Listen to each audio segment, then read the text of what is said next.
She sent a heartbreaking text to the wrong number, a message meant for a friend written through tears in the middle of the night. She was a single mom just trying to hold it together. He was a billionaire CEO used to silence and control. He could have ignored it, but he didn't. And that one choice unraveled a chain of events that neither of them could have imagined. Before we dive into the story, comment below where you're watching from. Enjoy the story, everyone. Tell me I'm not the worst mom for crying in a closet while my daughter sleeps. I work 2 jobs and still can't afford her boots. How do people live like this and not break? Emma didn't mean to send it. Not to that number. Her fingers trembled as soon as she hit send, realizing in the dim glow of her cracked screen that she'd mistyped the last digit. The message had gone through. No way to unsend. She closed her eyes and dropped her forehead to her knees. Too late now. The world could burn. Her daughter, Layla, 5 years old and fast asleep in their shared bedroom, had no idea that her mother was curled up on a pile of towels in the narrow bathroom closet, trying to breathe. Emma hadn't meant to fall apart tonight. She just wanted to text her friend Kayla. Vent. Let it out. But the phone had slipped, the screen froze, she didn't double-check. Stupid. She couldn't afford stupid right now. The text thread blinked. 3 dots appeared, then vanished, then returned. She froze. Unknown number. You're not the worst. You're surviving. That counts for something. Emma stared at the screen. Her pulse skittered. She should delete the thread, block the number, apologize and move on. But her fingers hovered. Something about the calmness of the reply didn't feel threatening or creepy, just observant. Emma. Sorry. That wasn't meant for you. Unknown number. I know. But it still found someone who needed to read it. She squinted, confused. Was this person being kind? Sarcastic? She couldn't tell. And why was she still texting? Emma. I don't usually dump my drama on strangers. Unknown number. Strangers sometimes listen better. She snorted, the sound half a laugh, half a choke. Layla stirred in the other room and Emma held her breath until the girl turned over and fell still again. Emma. Who is this? The dots paused longer this time. Unknown number. Just someone who hasn't slept either. She tilted her head, some part of her weirdly soothed by the lack of emojis, no overly familiar tone. No, you up. No creepy gifs. Just sentences. Real ones. Emma. Thanks. For not being a jerk about it. Unknown number. You're welcome. For what it's worth, crying in a closet means you're still fighting. That was it. She let her phone slide from her hand, pulled her knees tighter, and breathed. Whoever that was, they didn't try to fix it. Didn't offer money or pity or, God forbid, motivation. They just said it how it was. Emma didn't respond again that night. She fell asleep curled up on the towels, waking at 4:11 a.m. with a stiff neck and a cold cheek. She checked the screen again. No new messages. Just that last one. She didn't delete it. The morning rush began like always, cereal, brushing Layla's curls into something resembling order, finding socks that mostly matched, rushing out to drop her daughter off at daycare before her shift cleaning offices downtown. Emma's phone buzzed twice while she was on the bus. Spam, she figured. She ignored it. At lunch, sitting alone in the supply closet on an overturned bucket, she checked her screen. Unknown number. Did you sleep? She hesitated. Not sure why, but she typed back. Emma. Sort of. Closet naps count, right? Unknown number. They do. Especially if they're quiet. She smiled before she realized it. Something about this exchange reminded her of the kind of conversations you write in your head and never say aloud. Like whispering into a well. But this time someone whispered back. Days passed. The messages continued. Short, sparse, but steady. Never invasive. He never asked for pictures. Never pressed for details. He asked questions that didn't pry, just gently peeled. Unknown number. How old is she? Emma. 5. She loves dinosaurs and hates milk. Unknown number. Sounds fierce. Emma. She is. You? Unknown number. No kids. Just deadlines. She never asked for his name. Not yet. He never offered. They had this weird, quiet rhythm. She found herself checking her phone in the mornings, not for work updates or bills, but for a line or two that made the weight on her chest loosen for a second. A week later, it changed. It was raining. Hard. Emma had picked Layla up early because the power went out at daycare. They had no umbrella, no ride, and had to walk 5 blocks. By the time they got home, they were soaked. Layla's shoes squished. Emma had exactly 1 towel left dry, and she wrapped her daughter like a burrito while trying not to shiver herself. That night, after Layla fell asleep watching cartoons on the floor, Emma sat on the couch with her phone in hand. She didn't want to text him. She needed to. Emma, do you ever feel like the universe is just waiting for you to quit? This time he replied fast. Unknown number. Every day. The trick is not letting it know you noticed. She laughed. Actually laughed. Layla stirred but didn't wake. Emma, are you like a therapist? Or just really good at late-night wisdom? A pause. Then, unknown number. Neither. I'm just a guy who listens. She wanted to ask more, but she didn't want to ruin it. Whoever he was, he never asked where she lived. Never flirted. Never crossed a line. It was safe. Until she heard his voice. It was 2 weeks after the first text. Emma had picked up a temp shift cleaning the lobby of one of the newer downtown buildings. Big marble floors, chrome fixtures, fountains no one needed.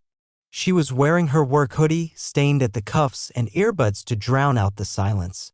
She was wiping down a reception desk when a group of men walked through the rotating doors, the kind that moved slower than necessary. She barely looked up until one of them spoke. Get legal on the line and have them push the meeting. I don't care if it's scheduled. They'll move. His voice was cool, controlled, and unmistakable. She didn't know how, but she knew. She turned. Just a little. The man at the center of the group was tall, sharp in a black coat, collar turned up against the rain. Hair still damp. Clean jawline. Gray eyes. He didn't look at her, but she stared at him like lightning had just cracked across the ceiling. Her phone buzzed in her pocket. 1 message. Unknown number. Long morning already. Her hand trembled. She typed. Emma. Are you downtown right now? No reply. She looked back at him. He turned. Slowly. Their eyes met. She forgot how to breathe. And just like that, the quiet well she'd been whispering into had a face. And it wasn't just any face. It was him. Cole Maddox. And everything in her world tilted. Emma didn't move. Couldn't. Her cleaning cloth hung limp in one hand while her other clenched around the buzzing phone in her hoodie pocket. The man across the lobby, the one with eyes that had looked right through her a moment ago, now stared directly at her. And suddenly nothing made sense. He said nothing. Didn't signal. Didn't nod. But she knew. Her feet carried her backward, retreating behind a marble column as her pulse pounded in her ears. Her thumb scrambled over her phone. Emma. You're here, aren't you? The reply came before she could blink. Unknown number. So are you. She gasped, one hand pressed to her chest. What the hell is happening? Emma. You knew who I was this whole time? Unknown number. Not until right now. Her heart twisted. It should have felt like a betrayal, but somehow it didn't. The weight in her chest was confusion, not fear. He'd known so little about her. Maybe nothing. She never shared her last name. Never described her job or her building. They had built this strange thread of connection in a void, and now that void had a face, and that face had a net worth too high to even Google without getting dizzy. She peeked out from behind the pillar. He was gone. She exhaled too quickly, relief and panic crashing into each other. The phone buzzed again. Unknown number. Can you meet me outside? 2 blocks down. Corner cafe. No pressure. No pressure. Was he serious? She checked her watch. 23 minutes left on her shift. Her boss wouldn't notice. He was probably still in the service elevator fixing the mop bucket that squealed every time it moved. She left the building through the back exit, shaking from something deeper than cold. It took her 5 minutes to walk there, rain misting over the sidewalks. She almost turned around 3 times.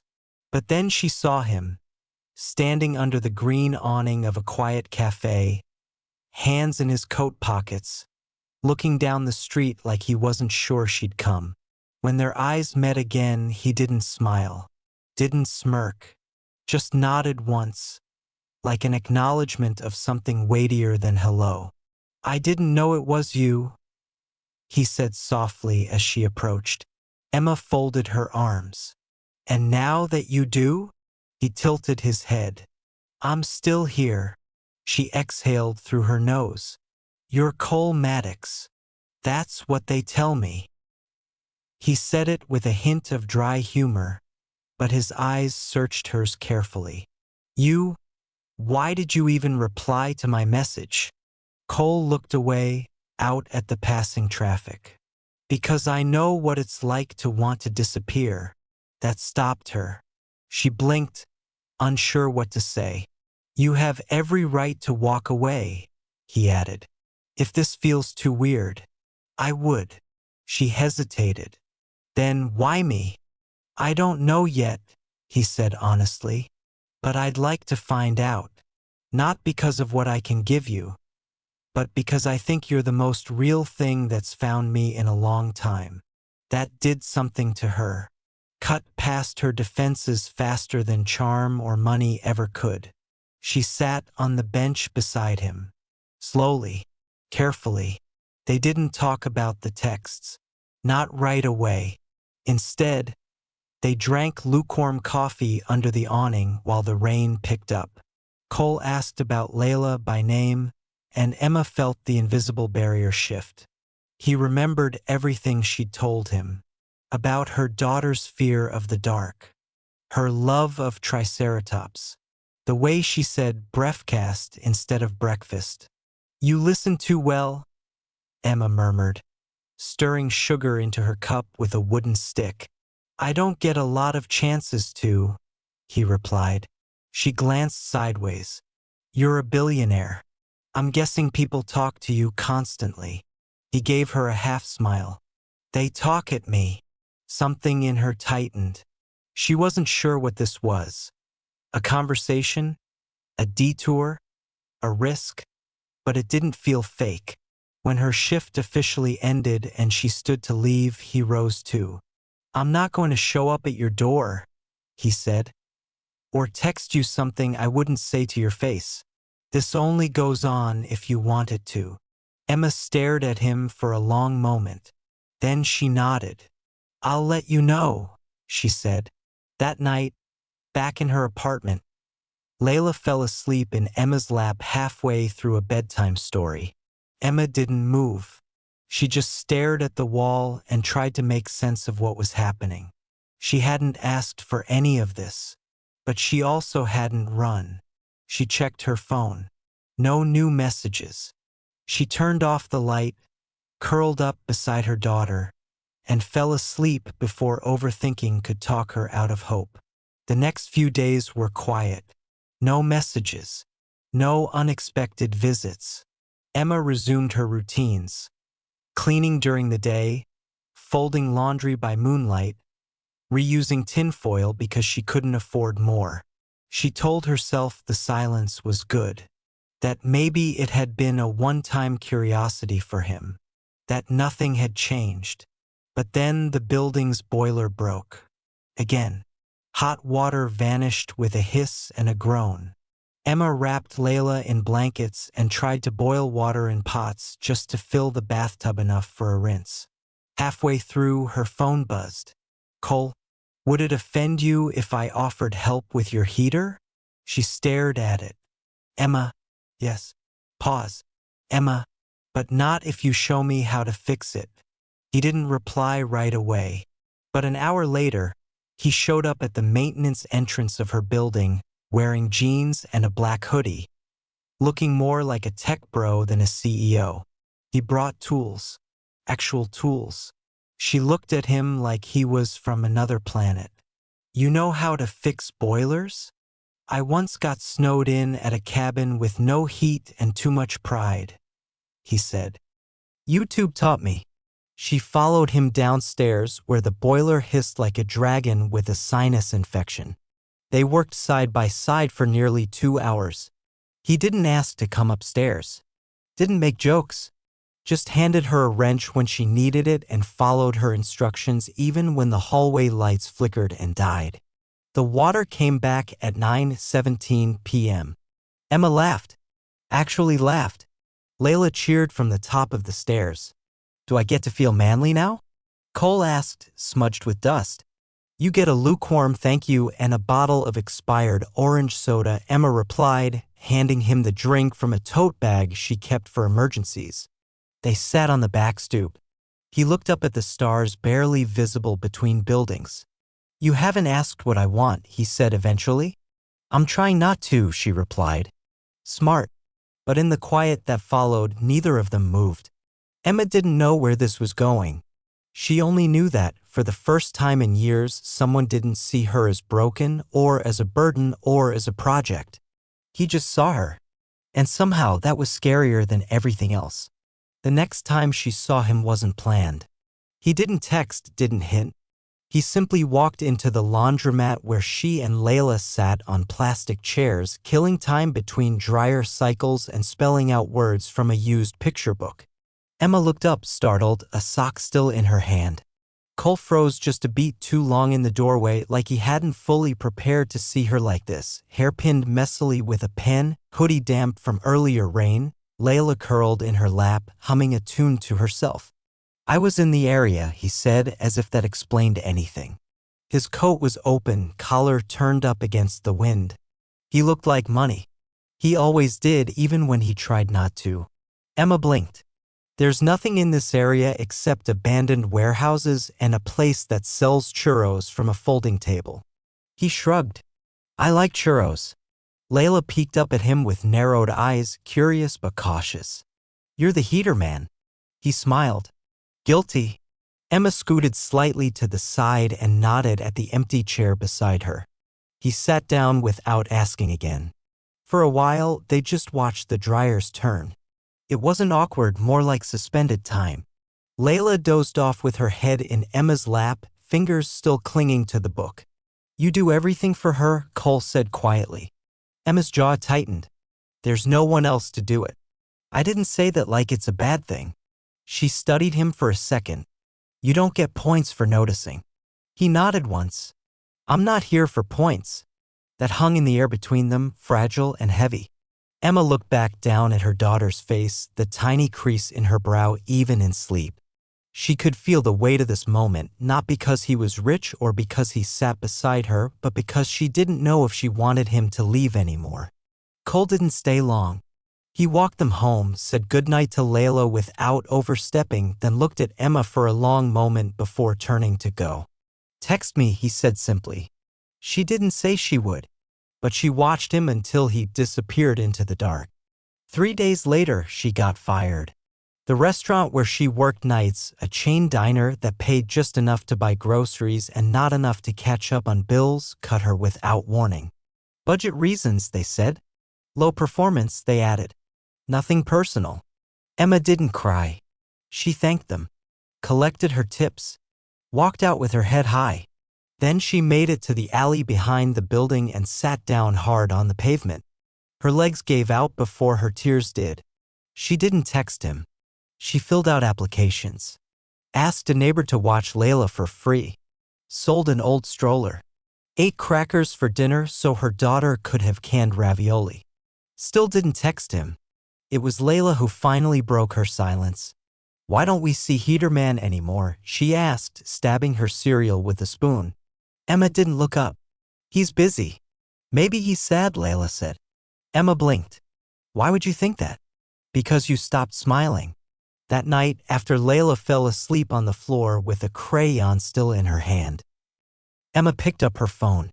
She stared at the screen for a long time before finally typing. Emma, I lost my job.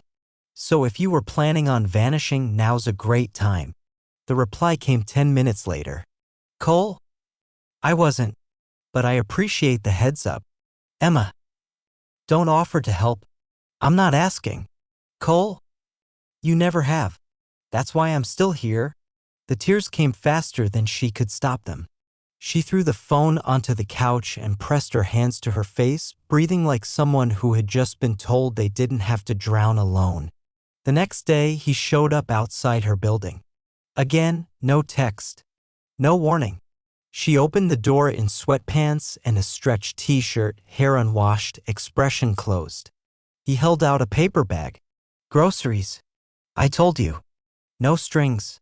No lectures. Just food. She took it.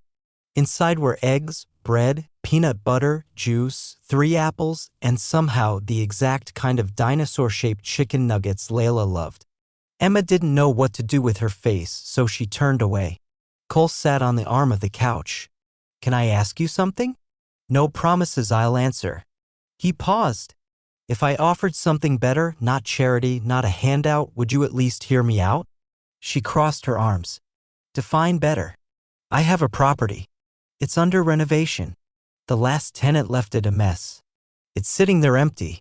1 bedroom. Clean. Safe. Her eyes narrowed. You're offering me a place to live? Temporarily. Rent-free. Until you're back on your feet. And then it's yours if you want it. On your terms. I'll draw up a lease. Emma shook her head, backing away like he'd raised his voice. You can't just show up and fix things with buildings and groceries. I'm not trying to fix anything, he said, calm. I'm trying to give you room to breathe. She blinked hard. What do you get out of this? His voice was barely above a whisper. Hope. It was too much. She told him to leave. He did. No argument. She didn't sleep that night. Layla crawled into her bed around 2 a.m., feet cold, body small and warm. Emma stared at the ceiling and asked herself a question she hadn't asked in years. What if someone meant it? She didn't text him the next day, or the day after.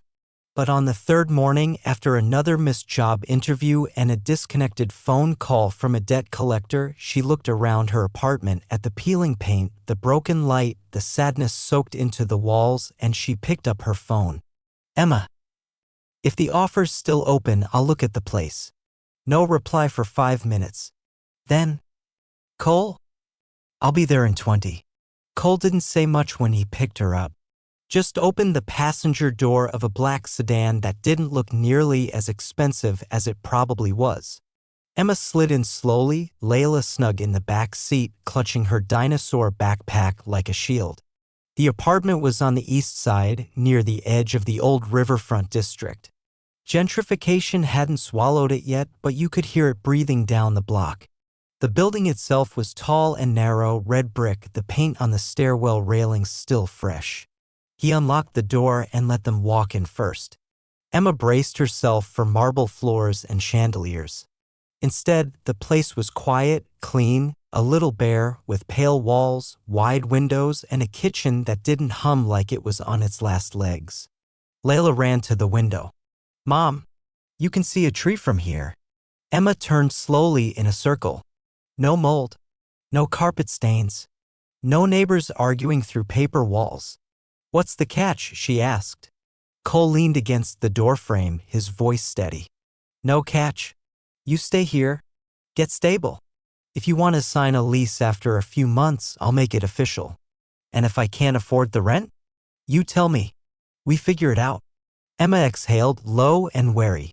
You always play the long game? Only when the stakes matter. She didn't answer. Just walked through the rooms like she didn't trust them not to vanish. The bathroom mirror was clean. The closet had a working light. There was even a towel rack. I don't have furniture, she said. I can get you some. Or I can give you the space to find your own. That stopped her. He wasn't pushing.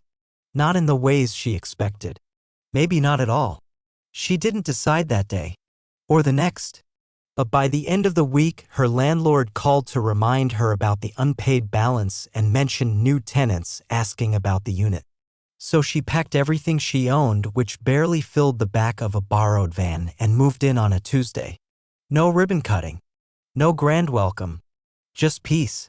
And the feeling of standing in a place that didn't creak with disappointment. Cole didn't visit that first night. She didn't expect him to. But the next morning, a small box showed up outside her door. Inside, a second-hand coffee maker, a dinosaur-shaped night light, and a hand-scrawled note that said, "Just in case the quiet gets too loud." She didn't cry. Not then. But something inside her shifted. He stopped by 3 days later. Brought takeout. Stayed for dinner. Told Layla a story about a building that came alive at night and snuck around the city helping people fix their roofs. She was enchanted. Emma laughed more than she meant to. Then came Friday. Emma was walking home from the corner store, groceries swinging in each hand, when she saw it. A woman standing outside the building, blonde, sharp heels, suit too crisp for the neighborhood. Talking to Cole? She didn't touch him, but she stood too close. Smiling like they'd been doing this a long time. Emma stopped in her tracks, the plastic bags suddenly too heavy. When Cole turned and saw her, his smile faltered. He said something to the woman, who looked over with mild interest and then turned away. Emma walked past them without a word. He didn't chase her. That almost made it worse. She got upstairs, slammed the door, and put the groceries away one by one like it mattered how quietly they landed. Her phone buzzed. "Cole? Can I explain?" "Emma. You don't owe me anything." "Cole? I wasn't hiding anything." "Emma. That's the problem. I wasn't even someone you thought you had to hide it from." She didn't text again. He didn't press. 2 days passed. Then Layla asked, "Did Heaterman go away again?" Emma didn't answer. That night, Cole knocked. No text. No warning. Just 3 slow knocks. She opened the door but didn't step aside. He stood there, holding nothing. No flowers. No food. Just himself. "She's my lawyer," he said. "We were discussing a foundation project. I wasn't flirting. I wasn't replacing." Emma looked at him hard. "I know I'm not your world, but I also know what it feels like to see someone switch off." "I didn't." She said nothing. He continued, voice quiet. "Emma, I'm trying to move through this the right way. I've never done this with someone who had a life before I showed up, who matters more than I do. But you need to tell me when I get it wrong." She crossed her arms. "Why?" "So I can be another dent in your clean record of control." His jaw clenched. "Because you're not a dent. You're the only thing I've wanted to go off script for." That silence afterward was the kind that made your ribs feel like glass. Emma stepped back. Let the door stay open. He didn't rush in. He waited. And then finally stepped inside. That night, after Layla fell asleep on the couch again, they sat on the kitchen floor, backs against the cabinets, knees drawn up, heads too close not to notice. "I'm scared," she admitted. "So am I," he said. "You could leave. Walk away. Go back to your world." "I could," he agreed. "But I don't want to." She turned to look at him. "What do you want?" He exhaled. "I want to be invited in. Not needed. Not begged. Just chosen." Emma didn't reply right away. Instead, she reached out and touched his hand. Not with desperation. Not with fragility. Just clarity. And he laced his fingers through hers like he'd been waiting a long time to be allowed. Spring arrived late that year. The kind that crept in unnoticed, not with blooming flowers or sunshine, but with less wind and softer mornings. Emma didn't mark the days anymore. She marked the feel of them. A day where Layla woke up without coughing. A day where the heater didn't make that sputtering sound. A day where Cole showed up just to sit beside her and not fill the silence with plans. They never used the word relationship. Emma didn't trust it. Cole didn't push for it. He came over most evenings after work. Sometimes he brought food, sometimes a new book for Layla, sometimes nothing at all. Emma found she didn't care either way. He did the dishes without asking. Folded laundry wrong but tried. Layla had started calling him Cole instead of Heater Man. One Saturday morning, she found a note on her kitchen counter. Gone to pick up screws. Door handles loose again. Back soon. See. He had keys now. Not because she gave them to him, but because he never used them unless he had to. There was something sacred in that. A man who could walk in at any time and didn't. Later that day, she sat on the floor with Layla painting dollar store wooden frames for pictures they hadn't printed yet. The sun hit the floor just right, and for a second, Emma forgot what it felt like to clench her shoulders against the world. She looked at her daughter, paint on her nose, singing nonsense to herself, and realized she hadn't thought about survival once that morning. That was new. That was everything. Cole showed up mid-afternoon with a sandwich he didn't know she'd been craving and a pack of batteries because he noticed the remote was dying. He never made big gestures. Just 1,000 small ones. One evening, he asked if she wanted to come with him to a work dinner, a charity event for one of his new housing initiatives. Emma hesitated. She didn't have a dress. Didn't have shoes. Didn't have the energy to be looked at like she didn't belong. You don't have to impress anyone, Cole said. Just be you. That's the part that scares me. Still, she agreed. The night of the event, she wore a black dress she'd borrowed from her neighbor. Layla clapped when she stepped into the living room. Cole stood frozen for a moment when he saw her, then simply said, "You look like the last piece of the puzzle." She couldn't breathe for a full second after that. At the venue, people stared. Whispered. Wondered. Cole didn't flinch. Didn't explain her. Didn't dress her up in labels. He introduced her by name. Let her speak when she wanted, stood beside her when she didn't. At one point, while she was looking at a photo display of families the foundation had helped, a woman approached her with a champagne glass and a smile that didn't reach her eyes. "Are you Cole's latest cause?" Emma's stomach clenched. She looked the woman in the eye. "No. I'm his choice." That night, they stood in front of her building, the quiet city buzzing just beneath them. "You didn't have to take me there," she said. "I didn't," he replied. "I wanted to." She leaned her head against his shoulder. "I'm still afraid this isn't real." "I don't blame you," he said. "But I'm not leaving." "And if I asked you to?" He didn't answer right away. "I'd go," he said eventually. "But I'd keep hoping you'd call me back." Emma turned toward him. "I don't want you to go." He kissed her then, not for the first time, but the first time without doubt. It wasn't rushed. It wasn't cinematic. It was real. Lived in. Like everything they'd built without realizing it had just been waiting for that breath. Summer came. Emma found a job at a community outreach center, part-time but steady. She helped other moms fill out forms, apply for housing, get child care vouchers. She didn't talk about Cole much. Not because she was hiding him, because she was building something of her own. One day, he picked her up from work in his beat-up truck, the one he drove on purpose because he hated people thinking everything had to be shiny. "You busy this weekend?" he asked. "I mean, always," she said. "But why?" He reached into the glove box, pulled out a small envelope. "Don't freak out," he said. "It's not a ring." She opened it. A folded lease. Her name already filled in. "What is this?" "It's your unit," he said. "Your building. Your terms. No discounts. Just home. Officially." She stared at it. "I don't want a castle," she said. "I'm not offering one. I just want a life. You're already living it." She signed the lease that night. Not because she needed a place to stay. Because she'd finally stopped waiting to be pushed out. The next morning, she made pancakes shaped like dinosaurs and laughed so hard she cried when Layla named one Butterfoot. Cole did the dishes. Layla fell asleep on the couch. Emma watched them both from the kitchen doorway. It wasn't a fairy tale. It was better. It was real.